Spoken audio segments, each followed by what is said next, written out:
송마장이라는 한 남자가 아주 비싼 말들을 이제 키우고 있었는데, 근데 갑자기 태풍이 몰려와서 금방 바람에 이제 축사가 무너질 듯 했습니다. 근데 이 사람이 하나님께 기도하기를, 하나님, 제발 이 태풍이 무사히 지나가게 해주십시오. 그럼 제가 비싼 말 한 마리를 팔아서 제가 하나님께 드리겠습니다 하고 이렇게 서약을 했습니다. 그 기도를 들으셨기 때문인지 정말 그 태풍이 무사히 이제 지나가게 됩니다. 이 사람이 하나님께 약속했던 바라 그 말 한 피를 이제 끌고, 그리고 염소 한 마리와 함께 시장에 나갔습니다. 사람들이 묻습니다. 그 말 팔 겁니까? 예, 이 말 팝니다. 그렇지만 꼭 이 염소와 함께 끼워서 같이 팔 겁니다. 값이 얼마입니까? 했더니 이 사람이 하는 말이, 이 염소는 1,000만 원이고 이 말은 3만 원입니다 라고 대답하더랍니다. 3만 원만 바치면 되죠. 이런 인간의 만포 때문에 세상에 늘 이런저런 풍랑과 혼란이 그치질 않고 있습니다. 사람이 행복할 수 있기 위해서 3가지 요소가 필요하다고 합니다. 그 첫 번째는 something to do, 뭔가 할 일이 있어야 된다. 두 번째는 something to hope for, 뭔가 바라는 바, 소망이 있어야 된다. 세 번째는 something to love, 사랑해야 한다. 이 3가지가 없이는 결코 사람들은 아무리 많은 것을 가져도 결코 행복할 수 없다는 것입니다. 근래 인터넷상에 이런 이야기가 소개되었습니다. 30대 중반한 남자가 결혼하고 나서 자기 친구들하고 동창 모임에 이제 아내와 함께 참석을 했습니다. 그리고 그 다음에 또 이제 친구들로부터 모임이 있다고 같이 아내를 데리고 나오라는 이런 연락을 받았습니다. 그래서 아내한테 모임에 가자 했더니 아내가 몸이 좀 불편해서 자기는 못 갈 것 같다, 당신 혼자 다녀오라고 합니다. 이 남자가 다른 사람 다 커플로 모이는데 자기 혼자 또 안 갈 수도 없어서 혼자 참석했다가 그냥 거기서 이제 냉랭한 분위기에서 혼자 있다가 일찍 돌아왔습니다. 그랬더니 그 다음날 친구한테 전화가 와서 대단히 미안하다는 겁니다. 아니, 뭐가 미안하냐? 지난해 모였을 때 그 여자들이 하는 소리를 이 친구의 아내가 들은 것 같다는 겁니다. 그래서 이번 모임에 참석도 안 했고 너도 이제 냉랭하게 있다가 그냥 간 것 아니냐는 겁니다. 무슨 얘기를 했느냐 했더니 여자들이 화장실에서 여자들끼리 나눈 말이, 저 여자 가방 봤냐? 저런 거 요즘 중고등학생들도 안 들고 다닌다. 우리 나이쯤 되면 좋은 가방 하나쯤은 외출용으로 가져야 하는데 저러고 다니면 지 신랑 욕먹인다는 말을 문 밖에서 이 친구의 아내가 들은 것 같다는 겁니다. 이 말을 듣고 이 친구가 큰 충격을 받습니다. 다른 사람들은 다 명품백 하나씩 다 들고 다니는데 자기는 못난 주제 남편으로서 아내한테 가방 하나도 못 해줘서 친구들 부인 사이에서 이런 말을 듣게 했나 싶어서 마음에 큰 충격이 갔습니다. 어떻게든 가방 하나 사주리라 생각하고 지금 당장이라도 백화점 데려가서 카드로 끊어서까지 하나 사주고 싶은데 이렇게 사게 되면 고스란히 또 아내가 살림을 또 맡을 입장에 아내가 이것을 못하다 걸머지게 되겠더랍니다. 어떻게 하고 고심하다가 그때부터 담배 끊었습니다. 그리고 주말이면 아르바이트를 해가지고 몇 달 모은 끝에 드디어 한 200만 원 남짓 되는 것 인터넷상에서 조회해가지고 어떤 거 요즘 여자들이 좋아하는 가방인가 알아서 이걸 백화점에 사가지고 아내한테 밤에 가져다 주었습니다. 아내는 그걸 보고 깜짝 놀라면서 어떻게 이걸 샀느냐고 묻습니다. 그래서 털어놨습니다. 그동안 담배 끊고 아르바이트에서 무한노라고. 그랬더니 아내는 펑펑 울면서 너무 고맙다고 합니다. 이제 그러면서 미안하다고 하니까 저렇게 예쁜 아들, 딸 낳게 해줘서 고맙다고 아내는 도리어 남편에게 고마움을 표합니다.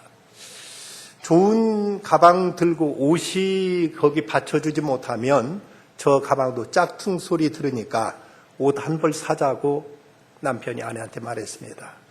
그랬더니 아내가 하는 말은 가방이 좋으니까 뭘 입어도 진짜인 줄 안다고 이렇게 사정합니다.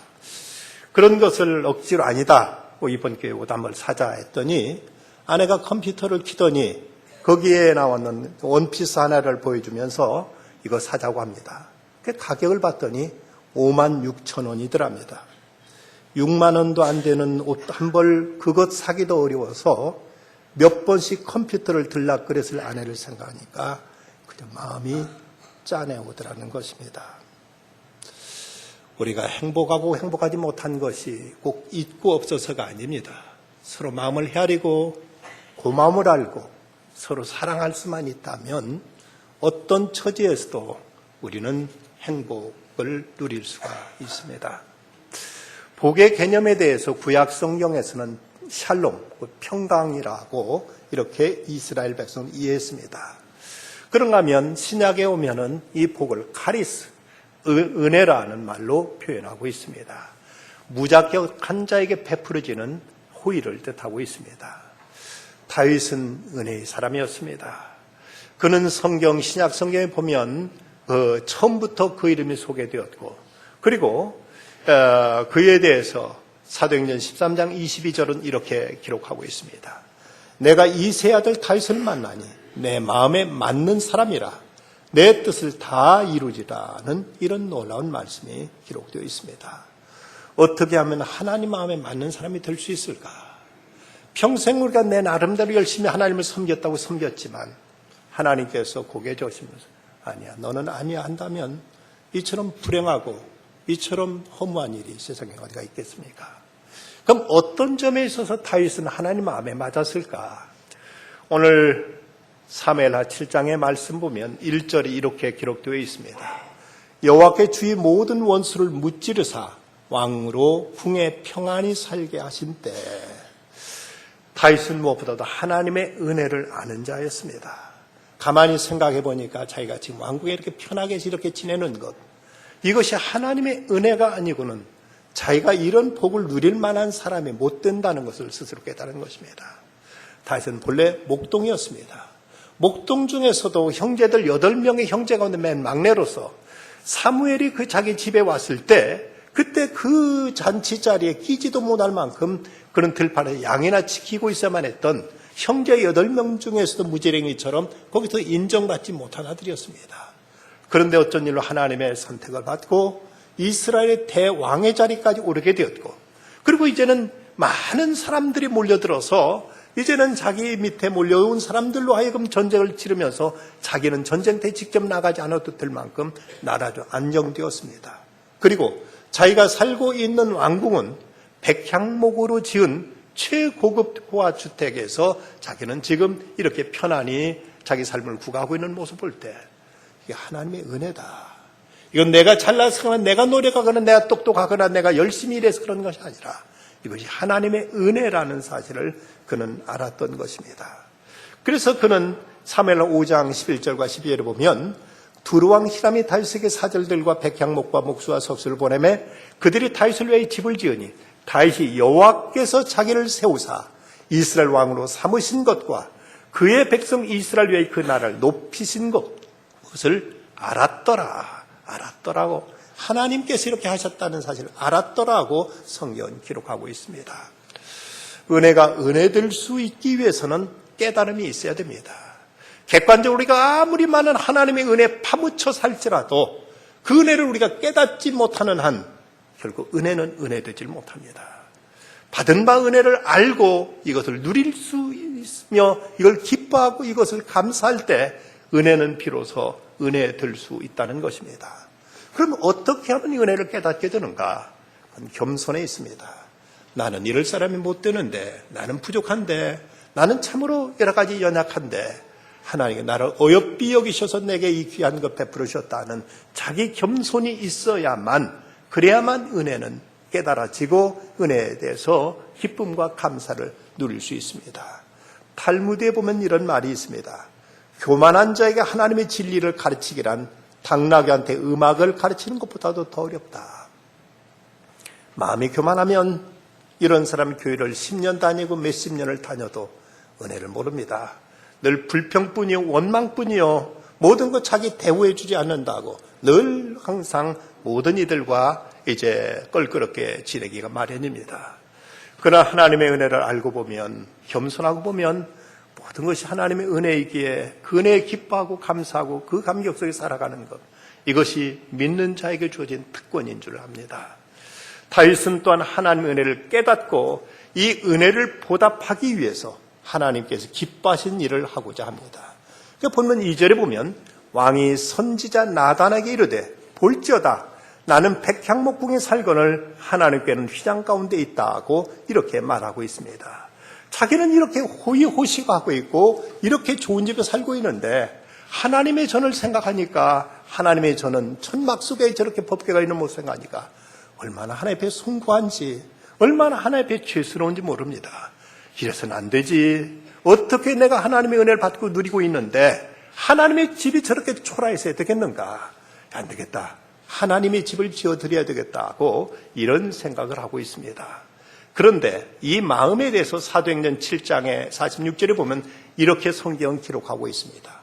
다윗이 하나님 앞에서 은혜를 받아 야곱의 집을 위하여 하나님의 처소를 준비하게 하여 달라고 하더니, 야곱이 하나님의 은혜를 받아 그 은혜 받은 마음으로 인해서 야곱의 집을 위하여 하나님의 처소를 준비하게 해달라고 이렇게 하나님 앞에 구했다는 것입니다. 이것이 바로 은혜 받은 자의 마음입니다. 은혜를 모르면 나는 이렇게 잘 사는 것 다 내 공로고 내 노력이고 내 모든 수고 결과지, 이것이 뭐 대단할 거 있느냐, 그렇다고 해서 누구에게 감사할 것이 있고 하나님 앞에 특별히 뭘 해드릴 것이 있느냐 하는 이런 생각에 그칠 거를, 다윗은 하나님의 은혜를 받아서 은혜 받은 그 마음 때문에 하나님을 위해서 이스라엘 집을 위하여 하나님의 집을 지어달게 해달라고 이렇게 구하게 되었다는 것입니다. 실은 그 마음이 은혜 받은 마음입니다. 그보다 훨씬 더 잘 살던 사람이 이 땅에 많이 있었고 그보다 훨씬 더 많은 혜택을 누린 사람들이 세상에 있었지만 그 사람들은 그냥 이 모든 것이 다 자기 공으로 돌렸음에도 다윗은 하나님의 은혜를 받아 그 은혜 받은 마음으로 인하여 이러면 안 돼. 내가 어떻게 하나님께 보답할까? 어떻게 하나님을 좀 기쁘시게 해드릴까 하는 생각을 품게 된 것입니다. 그래서 다윗의 생각과 다윗의 수준에 있어서는 하나님의 집을 쳐드렸으면 좋겠다 하는 것이 다윗이 생각한 하나님을 향한 그의 마음 씀씀이었습니다.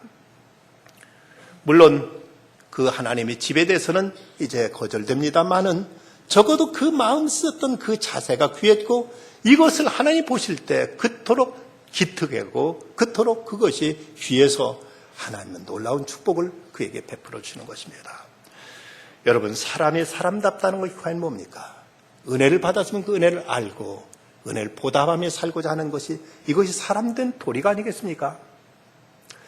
몇 해 전에 이런 일이 있었습니다. 젊은 시절 한순간의 잘못으로 수감 생활하고 있던 한 이제 죄수가 충북 괴산 증평 우체국장 앞으로 편지를 보냅니다.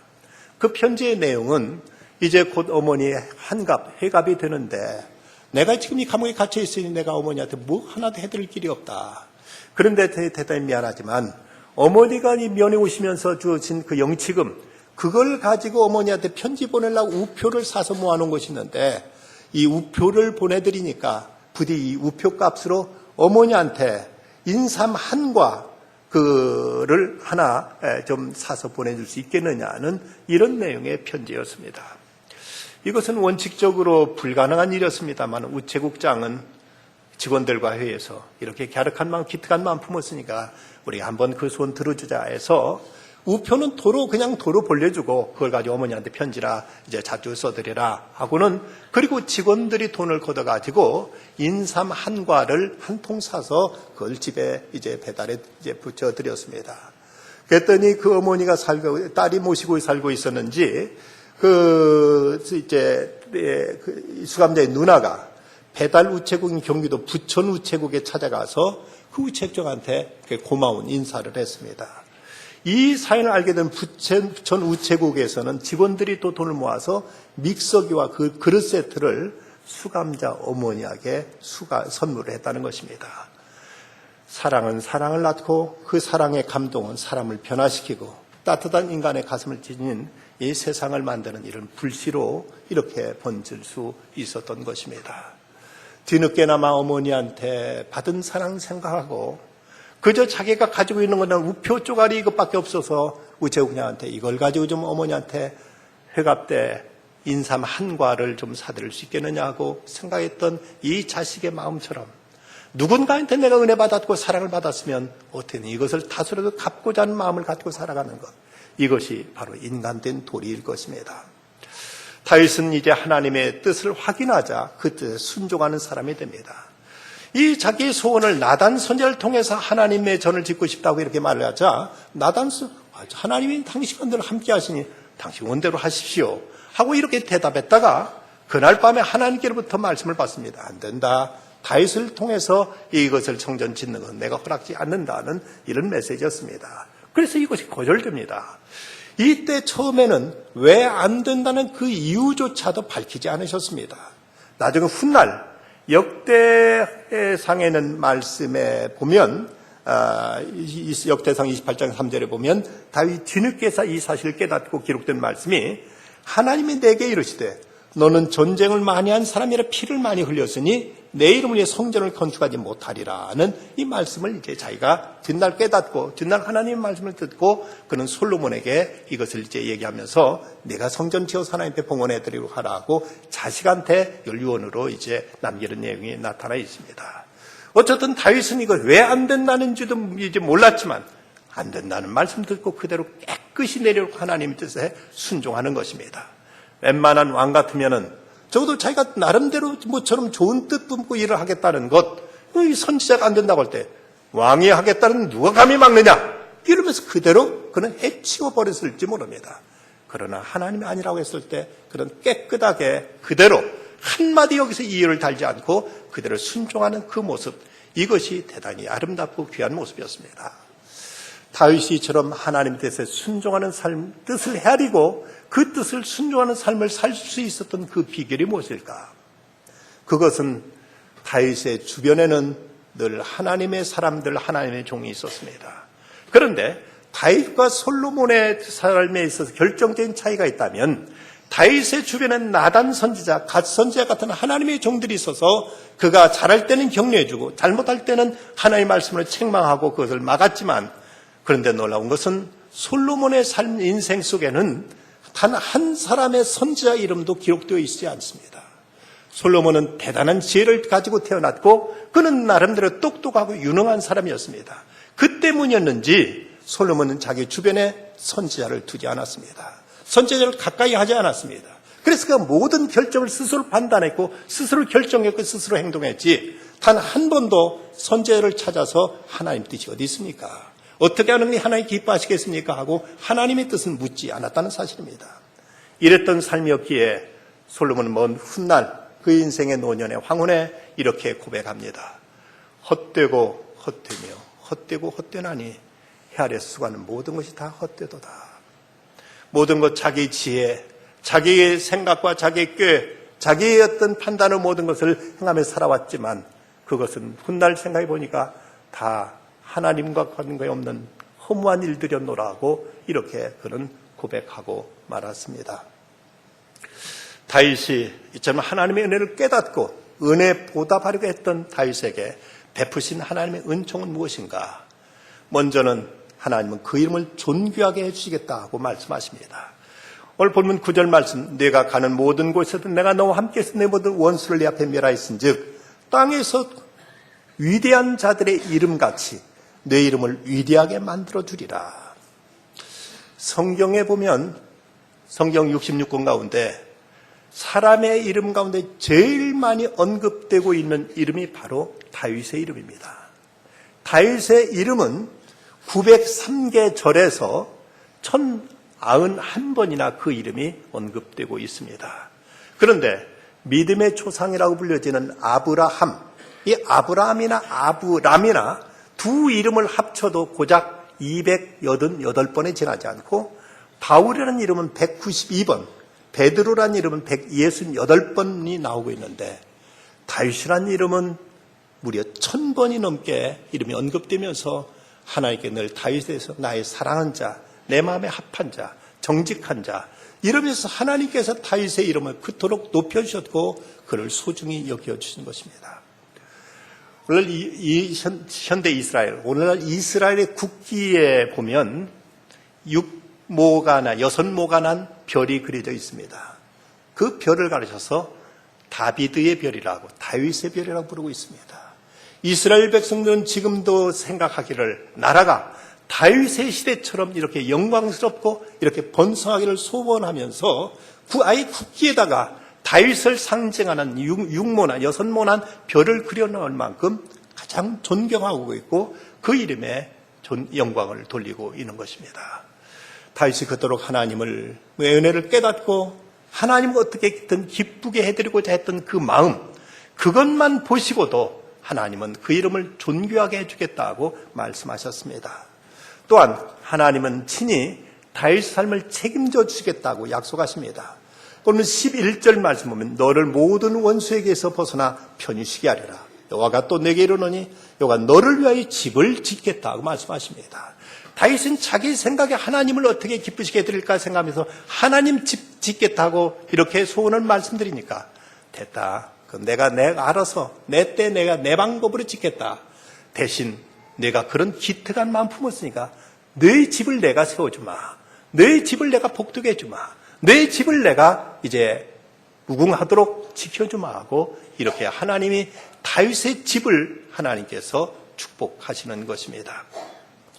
엘리자베스 1세 여왕이 하루는 어느 성공적인 무역업자를 불러서 나라를 위해서 좀 대사로서 외국에 나가서 이제 일 좀 하고 오라고 일렀습니다. 그랬더니 그 사람이 하는 말이 폐하 황송합니다. 제가 지금 벌려놓은 일이 많아서 지금 이 일을 내려놓고 국가를 위해서 일할 수가 없겠습니다 하고 이렇게 사양합니다. 이러자 여왕이 그에게 한 말이 그대는 외국에 나가서 나라 일을 맡아 돌보시오. 그러면 그대 일은 내가 돌봐주리다. 그래서 그 명령에 순종해 외국에 나가서 대사로 있다가 이제 임기를 마치고 돌아왔더니 여왕이 도와주고 국가에서 지원해주는 바람에 그 무역회사는 엄청나게 더 크게 이제 성장해 있었던 것입니다. 우리가 하나님의 집을 짓겠다고 할 때 하나님께 내 집을 세워주시겠다. 우리 집을 복되게 하시겠다고 하나님께서 이렇게 말씀해 주십니다. 뿐만 아니라 자손의 축복을 약속해 주십니다. 이어지는 말씀 12절에 보면 내 수완이 차서 내 조상들과 함께 누울 때 내가 내 몸에서 날 내 씨를 내 뒤에 세워 그의 나라를 견고하게 하리라 하고 말씀하십니다. 다윗은 밧세바의 무서운 죄를 범하면서 하나님의 엄한 징계도 받았지만 그러면 하나님은 그로부터 놀라운 축복도 받아서 그 사이에서 솔로몬과 같은 지혜로운 아들이 태어나기도 합니다. 다윗이 그토록 건축에 봉헌하고자 했던 성전을 바로 이 아들 솔로몬이 맡아서 아버지의 소원을 이루어드렸습니다. 그리고 이스라엘을 더욱 부한 나라로 만들어 주셨습니다. 부모의 소원을 이루는 자식을 둔다는 것은 무엇보다도 큰 축복이 아닐 수 없습니다. 연세 드신 분들은 다 인정하실 것입니다만은 훌륭한 자식을 둔 것처럼 큰 복은 없습니다.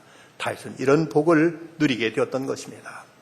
미국 조지아주 주립대학의 경제학 토마스 스탠리 교수는 부의 세습에 대한 연구를 해서 근래 20년 동안 미국 움직인 백만장자들의 성장 과정과 부침의 역사를 조명했습니다. 그 결과 미국의 재벌들 가운데 부모로부터 재산을 물려받은 사람은 불과 20%에 지나지 않고 대신 부모로부터 어떤 신앙과 가치관과 귀한 인생의 습관을 물려받은 사람이 80%나 되더라는 것입니다. 부모가 자식에게 물려줄 수 있는 것 가장 귀한 재산, 유산은 재산이 아니라 정신적인 가치입니다. 다윗은 그가 하나님 앞에 이렇게 은혜에 보답하고자 하는 마음을 품었던 그것만 가지고도 자손들에게 엄청난 축복이 이제 전승될 수 있었습니다. 오스카 와일드가 쓴 추억의 단편에 보면 이런 이야기가 소개됩니다. 예수님께서 거리를 지나가시는데 마침 머리 위에서 무슨 소리가 들려서 보니까 창턱에 술에 만취되어 누워있는 한 청년이 있었습니다. 왜 젊은 사람이 대낮에 한낮에 이렇게 술에 취해서 이렇게 정신 못 차리고 있느냐 하고 물었더니 이 청년이 대답하는 말이 주여 나는 과거에 문둥병자였습니다. 그런 당신이 나를 낫게 해주셨습니다. 내가 아무 할 일이 없으니 술에 취해 있는 이것밖에 내가 뭘 하겠습니까? 라고 이렇게 대꾸합니다. 한참 길을 가는데 보니까 창녀를 쫓아다니는 한 젊은이를 보았습니다. 이 젊은 사람아, 이 음행으로 왜 그대는 그대의 영혼을 더럽히는가? 하고 이렇게 책망하시자 이 젊은이는 대답하기를, 주여, 저는 과거에 맹인이었습니다. 그런데 당신이 내 눈을 고쳐주셨습니다. 그런데 내가 할 일이 없는데 내가 더 이상 무슨 일을 하겠습니까? 하고 이렇게 반문하는 겁니다. 한참 더 길을 가는데 한 노인이 그저 쭈그리고 앉아서 울고 있습니다. 그대는 왜 그렇게 울고만 있어? 하고 묻자 노인이 대답하는 말이, 주여, 나는 죽었다 당신이 일으켜 다시 살려준 사람입니다. 이제 내가 아무 할 일 없는데 내가 우는 것 외에 뭘 하겠습니까? 라고 이렇게 반문하더라는 것입니다. 이들 모두 다 주님께로부터 큰 은총을 입은 사람들이었습니다만은 그 다음에 아무런 거기에 대한 반응이 없었고 응답이 없었고 거기에 대한 깨달음과 거기에 대한 올바른 액션이 없었을 때 저들은 이전보다 더 폐인이 돼 있었던 것입니다. 어느 신문기사 이런 아름다운 얘기가 소개되었습니다. 40대 중반의 여성들이 직접 손으로 짠 스웨터 102벌을 신문사에 가지고 와가지고 고아들에게 나눠달라고 부탁하고는 절대 이름도 밝히지 않고 그리고 돌아갔습니다. 어쩐 일이니 그 사연을 물어봤더니 한 여인이 40대 들어서는 어느 날 문득 자기의 삶을 돌이켜보니까 그렇게 허망할 수가 없더랍니다. 자고 일어나고 먹고 이제 설거지하고 집안일하고 보람 있는 일에 아무것도 없었습니다. 그동안 너무나 자신과 자기 가족만 위해 살았다는 생각이 들었습니다. 그녀는 실을 구해다가 고아를 위해서 직접 스웨터를 짜기 시작했습니다. 너무 아름답고 보람 있는 일이었던지라 친구들도 너도 나도 같이 여기에 동참했습니다. 직장 다니는 여성, 만삭이 된 여성까지 실을 사다 고아들을 위해서 스웨터를 짜서 만든 102벌을 신문사에 갖다 맡긴 것입니다.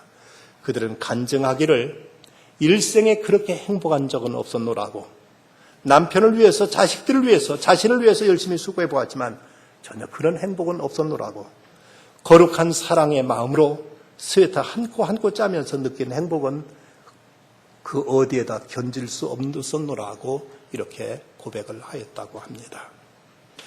우리는 하나님의 은혜 속에 살아가고 있습니다. 그럼에도 은혜를 깨닫지 못하고 감사할 줄 모르고 보답할 줄 모르고 늘 무엇인가 채워지지 않은 어떤 한만 가지고 살아가고 있다면 믿지 않는 사람과 다를 바가 무엇입니까? 믿는다는 것은 하나님의 은혜를 깨닫는 삶입니다.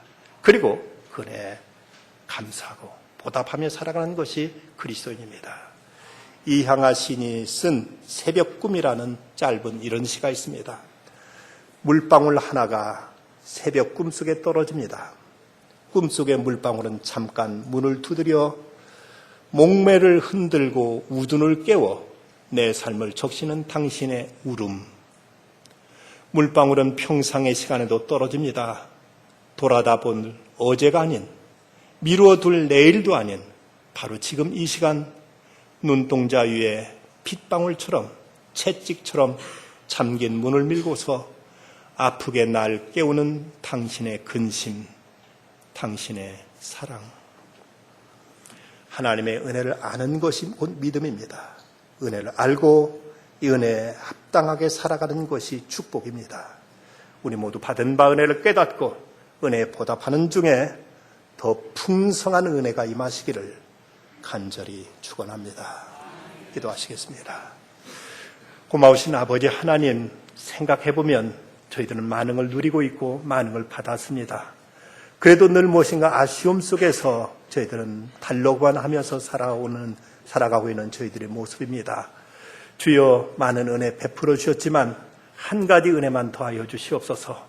하나님의 은혜를 깨닫고 이 은혜에 보답할 줄 아는 그 은혜에 더하여 주시사 저희들의 삶이 얼마나 복된지, 그리고 앞으로 어떻게 살아가는 것이 진정한 행복인지를 알게 하여 주시옵소서. 그래야 그 놀라운 은총, 놀라운 사랑 나누며 베풀며 드리며 살아가는 중에 하나님께서 더 큰 것으로, 더 귀한 것으로, 더 영원한 것을 갚아주시는 은혜가 풍성하게 하여 주시옵소서. 예수님의 이름으로 기도드리옵나이다. 아멘.